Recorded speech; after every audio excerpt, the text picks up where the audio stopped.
¿Qué tal, hermanos? Buenos días. Antes que otra cuestión, quiero hacer una oración. Padre Santo, gracias te damos, oh poderoso Señor misericordioso, que nos tienes aquí en esta hora, reunidos, aunque a distancia estamos reunidos, y te pido en esta hora que abras mi boca para compartir de tu palabra y también que la cierres si es necesario. Que sea de edificación para todos esta palabra tuya. En el nombre del Padre, del Hijo y del Espíritu Santo. Amén. Bien, hermanos, mi intención esta mañana, pues obviamente yo quiero predicar respecto de la Navidad, de lo que está ocurriendo en estas fechas. ¿Y por qué? Bueno, ¿por qué se dio? Obviamente uno trata de estar en oración y de que Dios nos conduzca para cuando estamos escogiendo el tema de una predicación. Hubo varias cuestiones ahí que se atravesaron. Por ejemplo, yo creo que la más importante fue cuando mi esposa, Dulce, ella puso hace poco en Facebook algo ahí que decía: bueno, y si esta Navidad nos dedicamos a celebrar la venida de Dios nuestro Señor al mundo, con algo de ironía, porque pues uno podría decir, bueno, pues de eso se trata de la Navidad. Bueno, sí, pero Dulce lo escribía porque pues yo creo que tiene razón. En estas épocas y de mucho tiempo atrás, pues la Navidad de repente se convierte en muchas cosas menos en esto, que es lo central, ¿no? Eh,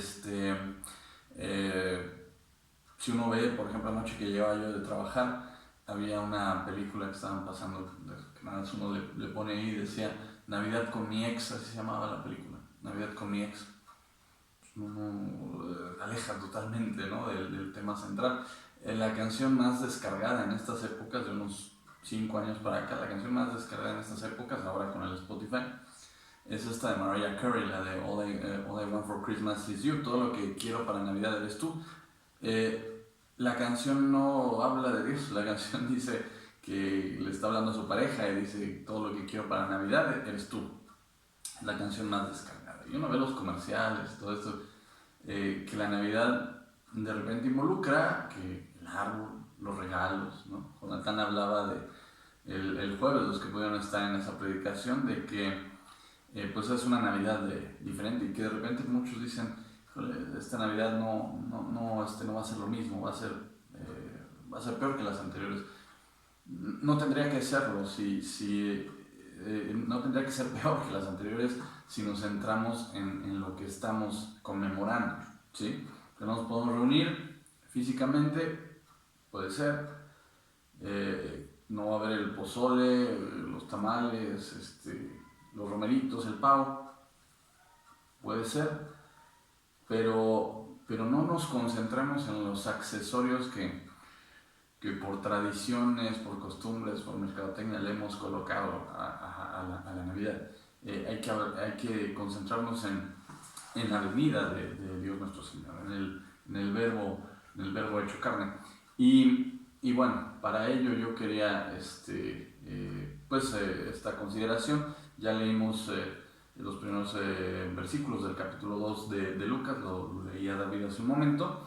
Quiero hacer una suerte de analogía de lo que ocurrió aquella noche que narra Lucas ahí en Belén, y lo que ocurrió 33 años después, 33 años y unos meses después, en Getsemaní, y posteriormente en el Calvario, ¿no? Y bueno, esa es mi intención al respecto. Quiero antes que pasar a la otra lectura de Getsemaní, quiero antes de ello contarles un relato que no tiene obviamente que ver directamente con la Biblia, pero que ilustra un poco lo que quiero decir. Yo creo que todos se ubican en el Taj Mahal. Es un edificio muy bonito que está en Accra, en la India. Es una de las 7 maravillas del mundo moderno. Bueno, Lo interesante aquí es la historia de cómo se construyó. Era un sultán, esto por ahí del año 1630 y tantos. El sultán, el sultán Jahan se llamaba. Y bueno, resulta que murió una de sus esposas. Los sultanes tenían muchas esposas, ¿no? Y murió una de sus esposas, Mumtaz se llamaba, Mumtaz Mahal. Y entonces él estaba tan triste por la muerte que decidió construirle este tremendo edificio, que no es otra cosa más que un mausoleo. Es decir, la edificación que se construye por encima de donde está el ataúd de la persona que se está honrando con esto. Bueno, él empieza la construcción, bueno, participó muchísima gente, artistas de todo tipo, pues es una construcción tremenda, pero él durante toda la construcción quiso tener el ataúd de su esposa ahí en el centro, y entonces para que todo el mundo lo viera, que todo el mundo recordara por qué se estaba edificando eso, ¿no? Se edificó por más de 10 años y ya después, por ahí del año 6, 7, resulta que él estaba supervisando cómo iba todo, ya estaba todo muy avanzado, y de pronto iba caminando, volteando a ver todos los detalles, ¡pum! O sea, casi se tropieza con algo que le estorbaba en el camino, casi se tropieza. Y dice, ay, ¿qué es esta caja que está haciendo aquí? Quítela, o sea, casi me caigo, ¿sí? Y por ahí pues alguien se atrevió a decirle, esa caja es el ataúd de su esposa. Yo creo que este relato nos sirve para ilustrar un poquito cuando pierdes el centro de las cosas. En este año tan confuso en el que Dios nos ha hecho pasar por tantas pruebas y que de repente pues los planes que teníamos, los ejes que teníamos, de repente hemos pensado que se han desviado un poco. Para Dios nada se desvía, pero hemos pensado en esto, volver al centro. Y la Navidad así es. La Navidad creo yo que metidos en este mundo tan dinámico, tan aprehensivo por el dinero, en que la mercadotecnia domina tantas cosas, hemos perdido ese centro. Y yo creo que es, caray, una buena oportunidad este tiempo de estar encerrados, que así debemos hacerlo, pues para concentrarnos en decir, bueno, ¿qué estoy conmemorando? ¿Qué estoy conmemorando? O sea, estoy conmemorando los regalos. Hace un año teníamos la obra ahí en la iglesia de Santa Claus, David estaba vestido de Santa Claus, lo recuerdo bien. Y la obra, bueno, hablaba eso de que decía, bueno, sí, Santa Claus, había una canción ahí que decía, me cae bien Santa Claus, pero él no me salvó, él no vino al mundo a salvarme, él no se sacrificó por mí. Volvamos al centro. Entonces quiero para ello, insisto, les decía, hacer una analogía de lo que ocurrió en Belén y lo que ocurrió también en Getsemaní. Entonces voy a ir al capítulo 22 de Lucas, ya habíamos leído el 2, ¿sí? Voy a ir al capítulo 22, en el versículo 39. Dice así la palabra del Señor, dice, y saliendo se fue, como solía, al monte de los olivos, y sus discípulos también le siguieron. Cuando llegó a aquel lugar, les dijo, orad, que no entréis en tentación. Y él se apartó de ellos a distancia, como de un tiro de piedra, y puesto de rodillas oró, diciendo, Padre, esta es la parte medular de esto, dice el Señor Jesús, Padre, si quieres pasa de mí esta copa, pero no se haga mi voluntad sino la tuya. Y se le apareció un ángel del cielo para fortalecerle, y estando en agonía, oraba más intensamente, y era su sudor como grandes gotas de sangre que caían hasta la tierra. Cuando se levantó de la oración y vino a sus discípulos, los halló durmiendo a causa de la tristeza. Y les dijo, ¿por qué dormís? Levantaos y orad para que no entréis en tentación. Y dice, mientras él aún hablaba, se presentó una turba, y el que se hacía llamar Judas, uno de los 12, iba al frente de ellos y se acercó hasta Jesús para besarle. Conocemos lo que prosiguió después de ello. Hay, por supuesto, semejanzas y desemejanzas en esto, ¿sí? Solo un paréntesis, recordar, no estamos conmemorando el nacimiento de Dios y hay que cuidar nuestras palabras cuando lo señalan, escuchamos que alguien lo señala así, no es el nacimiento de Dios, Dios no nació. Dios es, no tiene principio, no tiene fin, sí, Dios es. Estamos conmemorando, sí, el nacimiento carnal de Dios, Dios con nosotros, el verbo, como dice el Evangelio de Juan, el verbo hecho carne. Si leemos los dos versículos, podemos detenernos un poquito en quiénes estaban alrededor de Jesús en esos momentos. Y por supuesto hay semejanzas, ¿no? Había multitudes en el relato de Belén. Belén, que por cierto, Belén significa la casa del pan en el hebreo y significa la casa de la carne en el árabe. La ciudad de David, donde nació el rey David. Bueno, eso significa Belén. Curiosamente, aquí no hay coincidencias, pero bueno, el Señor Jesús hace precisamente esa alegoría de él, ¿no? Él es el pan, él es la carne, ¿sí? Bueno, de las multitudes, bueno, dice aquí que apareció una multitud de ángeles a los pastores que glorificaban a Dios, y los ángeles les indicaron qué es lo que estaba ocurriendo a los pastores. Dice que se dirigieron al lugar del nacimiento. Dice que los pastores estaban haciendo como su ronda nocturna, dice, porque estaban guardando vigilia, y lo que se supone es que habrían sido muchos pastores los que se congregaron en torno del nacimiento. Como lo conocemos, también llegaron magos, ¿sí? Sabios de Oriente que habían pasado por Jerusalén, a los que el rey Herodes les había indicado, que les señalaran dónde estaba el nacimiento. Ya esto lo conocemos, da por supuesto para otra predicación, pero el hecho es de que hubo un momento en el que había muchísima gente en torno de. Y por otro lado, bueno, en Getsemaní dice que en esta agonía que ya está sufriendo nuestro Señor Jesús, Dios le envió un ángel, dice, para fortalecer. Estaba ahí con él en esto. Y también las turbas, la turba fue muy diferente de la turba de pastores humildes que se maravillaron por lo que había acontecido, la venida del Dios el Salvador.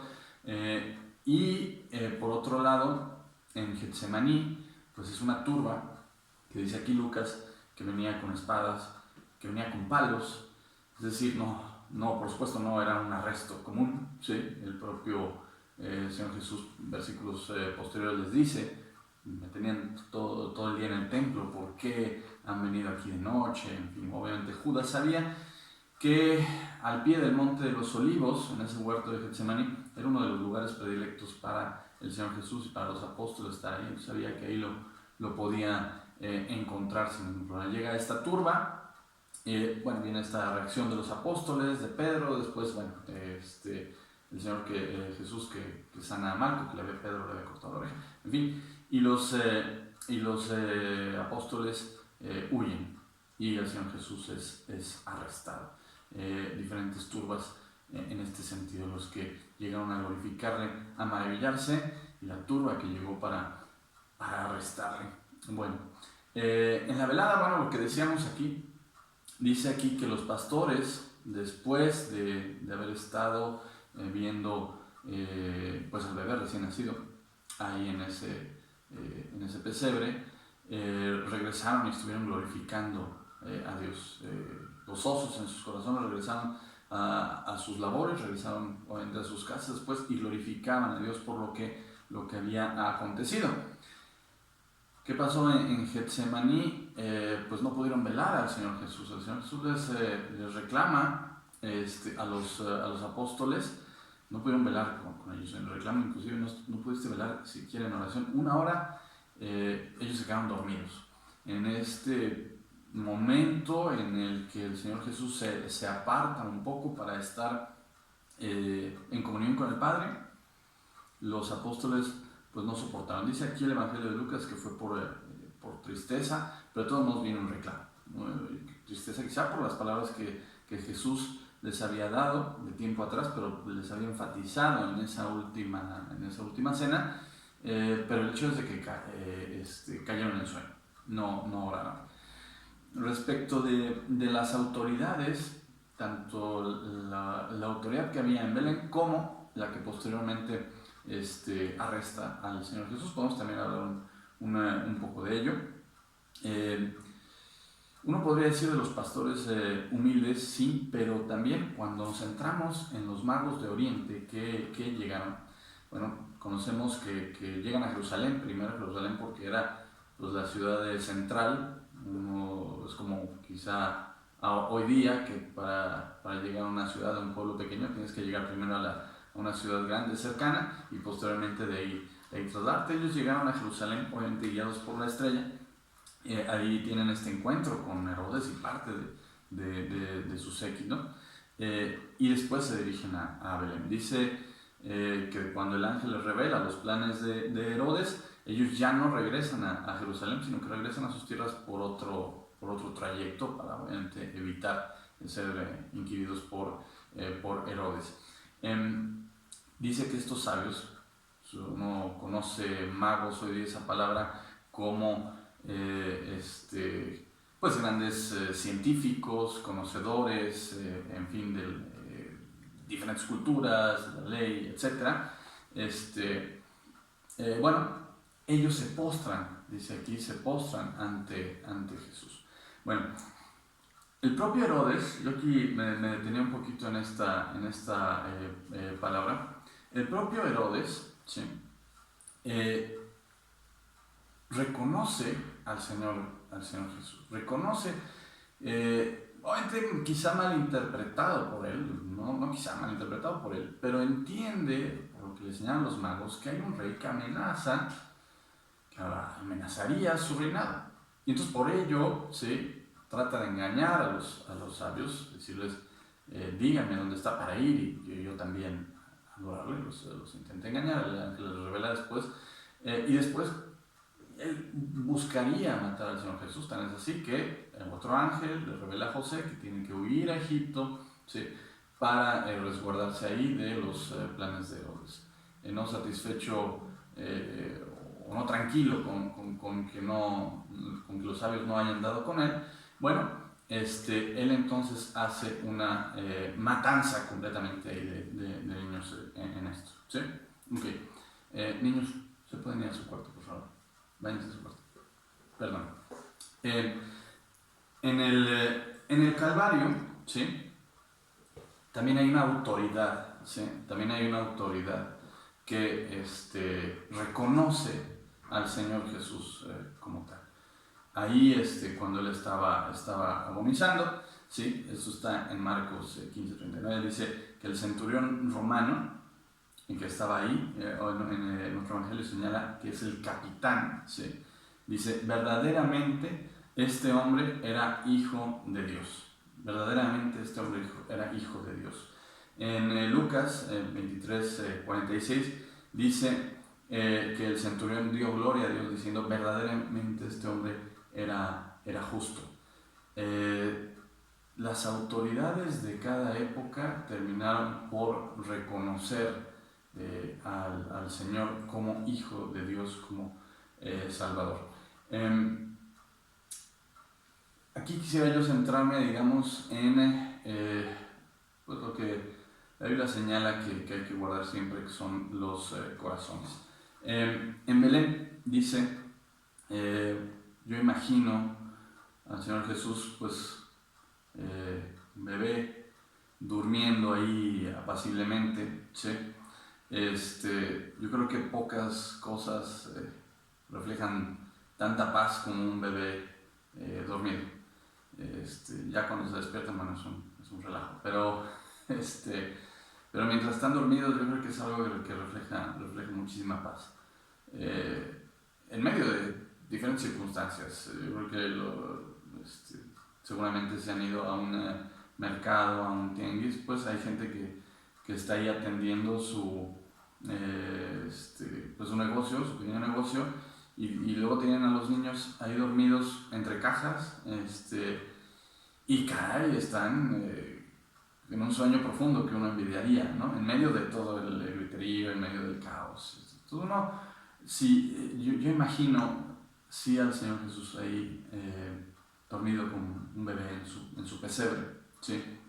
Y todo alrededor pues era adoración, los pastores que continuaban llegando, los magos, todo era adoración. Y dice aquí que el Evangelio de Lucas dice que hay una persona que en medio de todo este barullo y de toda esta adoración, etcétera, ¿sí?, de todo lo que escuchaba, dice que guardaba todo en su corazón. Y es María, su madre, ¿sí?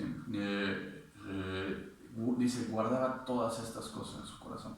Posteriormente, cuando Dios va a ser presentado en el templo, Simeón le dice una palabra que es que, bueno, para ti todo esto va a ser como una espada que traspase tu alma, por el dolor que obviamente ella como madre iba a sentir. Quizá es de las pocas personas en ese momento ahí en Belén que ya está proyectando lo que eventualmente va a ocurrir. No sabe cuándo, pero que eventualmente va a ocurrir. Y dice que ella guardaba, decimos, todo esto en su corazón. La semana platicaba con mis hijos que pues como cristianos de repente escuchamos, ¿ustedes no creen en María? No, por supuesto que creemos en María. Es la mujer escogida por Dios para que fuese madre del Verbo encarnado.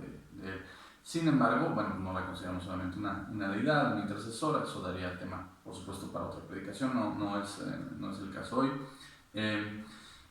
Y posteriormente, pero ella se abstraía. Yo lo que quiero decir es que ella se abstraía de todo esto que se estaba viviendo en Belén. ¿Acaso a nosotros hoy día nos pasa lo mismo? ¿Sí? Navidad es bonito, es la fiesta, es la venida del Señor, y a veces nos detenemos solo en ello. Dios con nosotros, Emmanuel. Y es bonito porque obviamente entender que es la muestra máxima de misericordia de Dios el enviar a su Hijo unigénito para que todo aquel que no crea no se pierda, sino que tenga vida eterna, a morir por nosotros, ¿sí? Es la muestra máxima de misericordia, pero nos detenemos a veces en el nacimiento, ¿sí?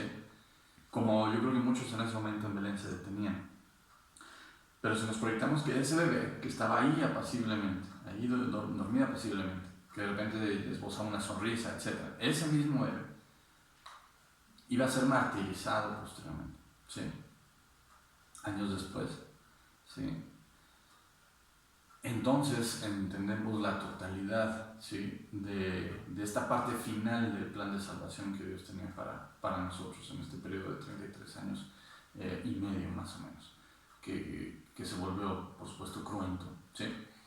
En Getsemaní también hay un momento de abstracción, ¿sí? Estamos hablando de que había ocurrido la cena del Señor Jesús con sus apóstoles, donde le dice a Judas que vaya a hacer lo que tiene que hacer. Judas se separa, sale, donde Pedro le dice que él nunca lo negaría, y el Señor Jesús le dice que lo va a negar 3 veces, en fin. Y donde viene, por supuesto, pues esta parte donde el Señor Jesús habla de que Él es el pan que será sacrificado, que será entregado, y la sangre del nuevo pacto. Bueno, posterior a ello hay un momento de abstracción, ¿sí? El Señor quiere intimidad con su Padre. Dice el Evangelio de Lucas que les pide a los apóstoles que vayan con Él, ahí en una parte del huerto de Getsemaní, pero después les dice: ustedes quédense aquí, y se abstrae solo con 3, con Pedro, con Jacobo y con Juan, que regularmente eran como su círculo pues más íntimo. Pero después de ello, ¿sí?, se separa todavía, ¿sí?, de ellos 3. Es cuando les dice que se caen en oración, y para entrar en una comunión muy importante con el Padre, con su Padre, donde Él pues revela esto que está pasando. De nuevo, lo que estaba en lo más íntimo del Señor Jesús quería externarlo con su Padre. Y dice el Evangelio de Marcos, que no leímos ahora, Mateo también lo señala, leímos Lucas, pero el Evangelio de Mateo y de Marcos, esos evangelios señalan que dice: mi alma está triste hasta la muerte, y es cuando les dice a sus apóstoles que él va a separarse un poco. Y entonces, pues estas palabras que desde antes que yo me convirtiera a Cristo, que yo fuera cristiano, siempre que leí estas palabras me conmovía, y lo siguen haciendo. Si quieres, pasa de mí esta copa, pero no se haga mi voluntad sino la tuya. Uno podría decir, bueno, Dios va en ese momento en contra de su plan. Dios está pues tratando de ocupar otro plan.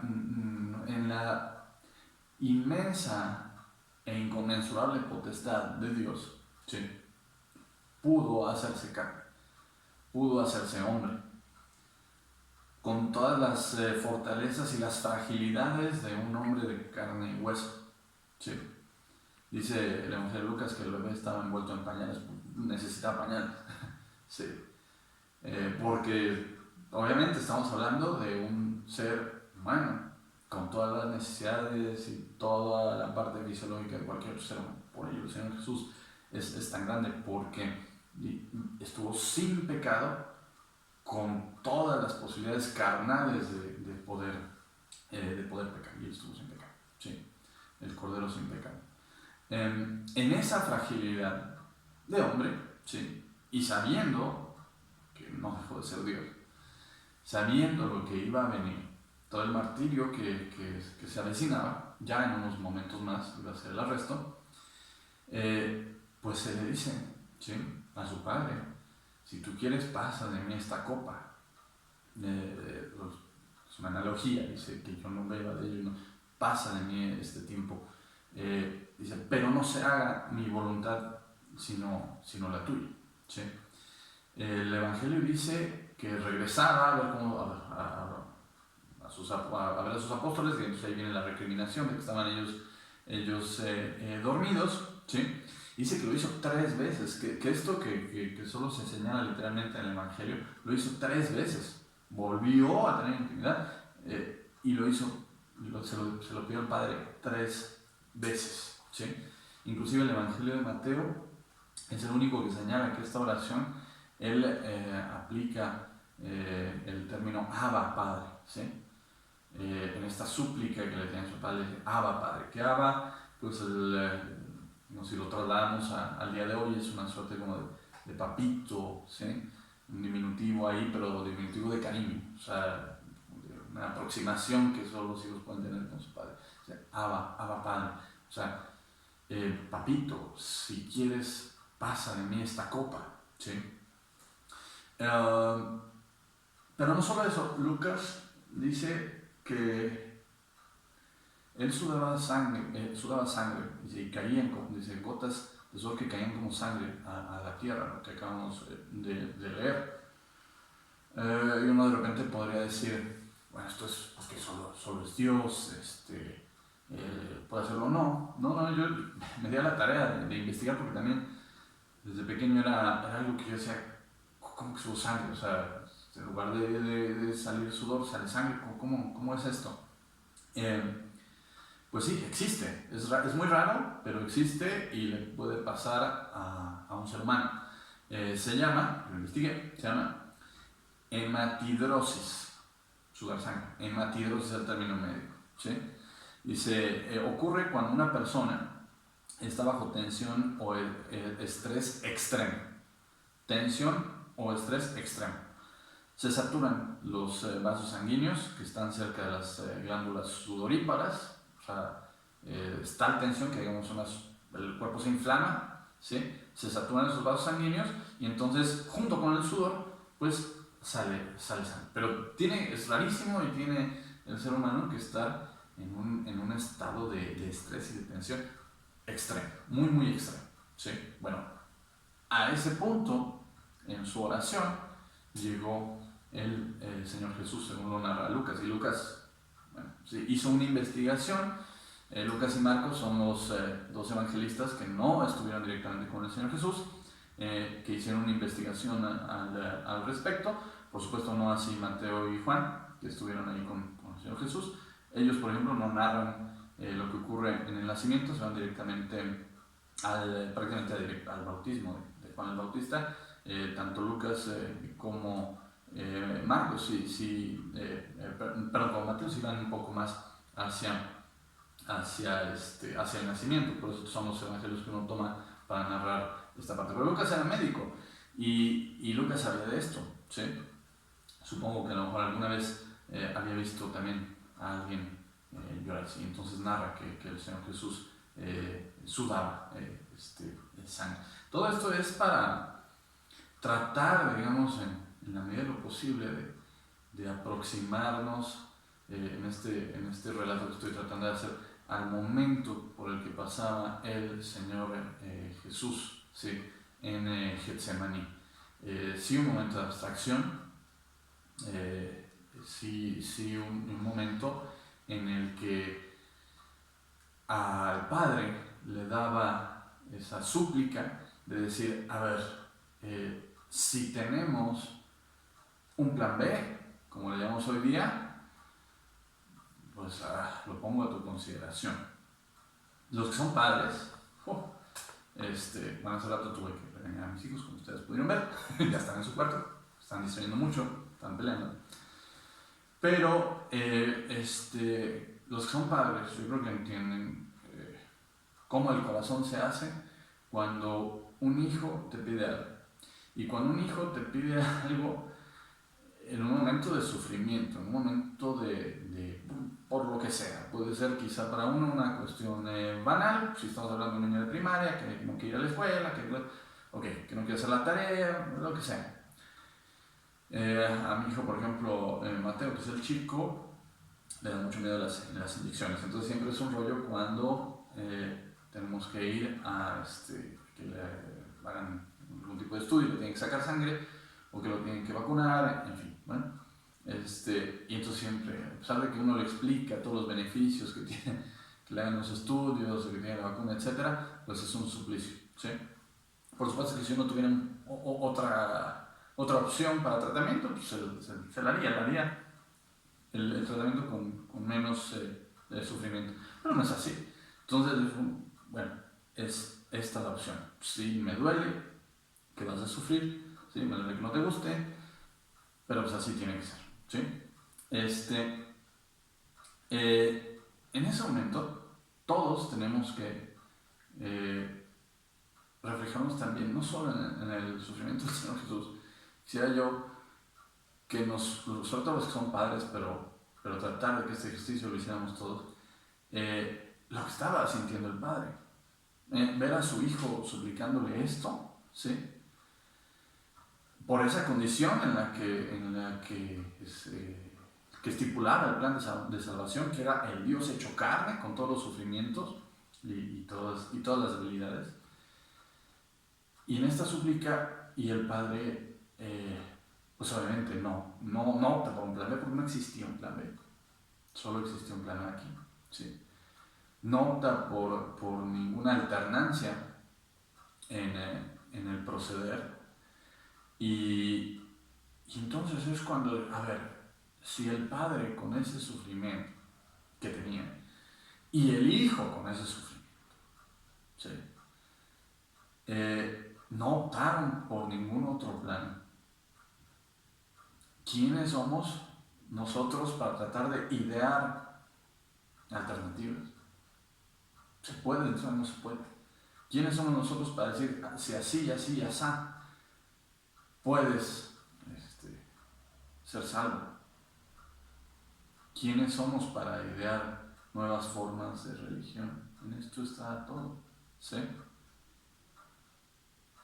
No había un plan, no lo hubo, ¿sí? Y esto nos lleva a ¿qué? Hechos 4:12. En ningún otro hay salvación, porque no hay otro hombre bajo el cielo dado a los hombres en que podamos ser salvos. ¿Sí? No hay más. Era el Señor Jesús ahí en oración, que después iba a ser arrestado, iba a ser vituperado, iba a ser injuriado, posteriormente azotado, crucificado y por supuesto resucitó al tercer día, y en eso está nuestra esperanza. ¿Sí?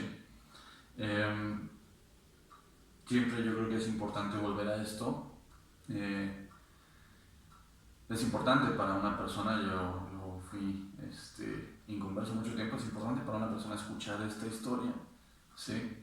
Escuchar este relato, tener este enfoque para saber lo que costó tu salvación, el sufrimiento que implicó tu salvación, la angustia expresada ahí en Getsemaní, por supuesto el sufrimiento físico que se dio después. Eso costó. Cuando el Hijo le está suplicando al Padre, diciendo, si se puede, pasa de mí esta copa, el Padre, ¿sí?, está pensando en ti. El nombre que tú quieras, Adrián Sierra, Dulce Suárez, está pensando en ti, ¿sí?, en salvarte a ti. Con todo lo que estaba implicando ver a su Hijo en esa agonía, dice Lucas, esa es la palabra que aplica, agonía. ¿Sí? Eso costó tu salvación, la salvación es gratis. Alguien pagó por ella. ¿Sí? Y pagó el precio más alto. ¿Sí? ¿Qué es la gracia? Dar algo a alguien que no lo merece a cambio de nada, con el precio más alto, pagado. Somos salvos por gracia. Por eso mi intención era hacer esto de sí, lo que ocurrió en Belén, proyectado a lo que ocurrió 33 años después en Getsemaní y en el Calvario. Celebremos la venida de Dios, ¿sí? Gocémonos con esto, pero sin dejar de pensar que desde ese momento ya se estipulaba lo que vendría. Y solo una reflexión más. Pues la madera siempre estuvo presente en la vida del Señor Jesús. Adriana me parece que publicaba algo al respecto en Facebook esta semana también. Siempre estuvo presente en su vida desde el primer momento. Si entendemos que estaba en un pesebre, en un lugar por las circunstancias que se dieron, como leíamos, el tener apresuradamente José que ir a Belén para esta cuestión del empadronamiento, y dice que estaba acostado en un pesebre. Es muy probable que fuese de madera, ¿sí? Que estuviese ahí. Y bueno, por supuesto, la aprendió, como lo conocemos, el oficio de su padre, que era carpintero, un oficio reconocido en aquella época. Lo aprendió, se entiende, desde pequeño, y a eso se dedicó de más grande. Les digo mucho a veces a amigos cómo podría pensarse que las palabras más sabias y más profundas de la historia de la humanidad las dijo un carpintero, porque no era un carpintero nada más, ¿no? El niño estaba acostado, si tratamos de imaginarlo así, el bebé estaba acostado ahí en el pesebre con todos alrededor de él. De la misma manera, 33 años y medio después estaba acostado sobre madera, ¿sí? Porque con la cruz sobre el suelo y él sobre la cruz, pues lo estaban amarrando y clavando a la cruz, a esa madera. Así la proyección. Si incluimos en esto lo que ocurre en Getsemaní, pues dice que Getsemaní era un huerto que estaba a las faldas del monte de los Olivos, y estaba yo investigando respecto de esto. Es una suerte de bosque. A la fecha esos árboles son de los más antiguos del mundo, porque está lloviendo, árboles muy juntos uno del otro en esa zona, y era, insisto, como ya lo decimos, de los lugares favoritos para el Señor Jesús, para estar ahí. Y pues resulta que el olivo es hablamos de la corona del olivo, por las hojas que parten de ahí, que son de reconocimiento, etc. Nuestro himno nacional lo señala: Signor Patria, tus sienes de oliva, los reconocimientos que se le daba a la gente en ese entonces sobre las sienes. Pero la madera del olivo es muy especial. Estaba yo investigando por la veta que tiene.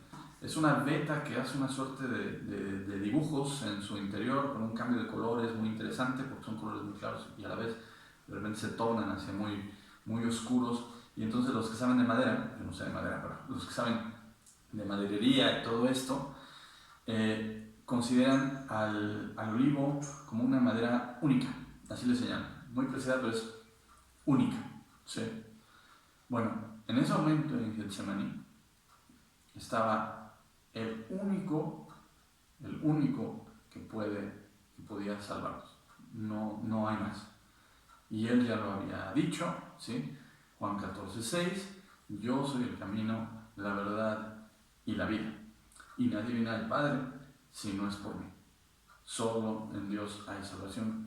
Quiero que nos llevemos todos esta reflexión. No estoy señalando que está mal poner el árbol de Navidad y que está mal reunirse y darnos regalos, y eso está bien, si lo quieren tomar como un pretexto, está bien reunirse. Bueno, en esta época físicamente creo que está mal, porque sería desobedecer a las autoridades que la Biblia manda que obedezcamos. Pero son accesorios, hermanos. ¿Sí? Si no estás con nadie más en estas épocas, pero estás en comunión con Dios, estás agradeciéndole que haya venido a este mundo y se haya sacrificado posteriormente por ti, eso es todo lo que necesitas en Navidad. Es lo único que necesitas en esta época.